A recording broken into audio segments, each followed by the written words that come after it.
സിറിയയിൽ അമേരിക്കയുടെയും ഇസ്രയേലിലെയും സകല കണക്കുകൂട്ടലുകളും തെറ്റിക്കുന്ന നിലപാടാണിപ്പോൾ അട്ടിമറിയിലൂടെ ഭരണം പിടിച്ചെടുത്ത വിമത സംഘടന കൈക്കൊണ്ടിരിക്കുന്നത്.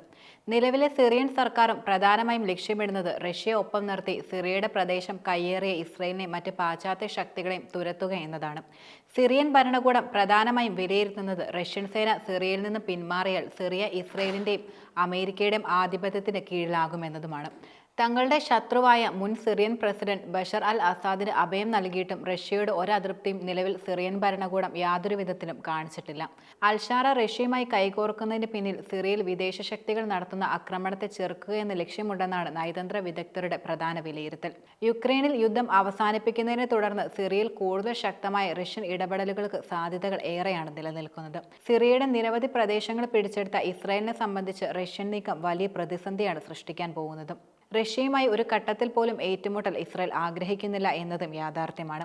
അങ്ങനെ സംഭവിച്ചാൽ ഭൂപടത്തിൽ തന്നെ ഇസ്രായേൽ എന്ന രാജ്യം ഉണ്ടാകില്ലെന്ന തിരിച്ചറിവ് ഇസ്രായേൽ ഭരണകൂടത്തിനിടെ നിലനിൽക്കുന്നുണ്ട്. അതും നിലനിൽക്കുന്നൊരു യാഥാർത്ഥ്യമാണ്.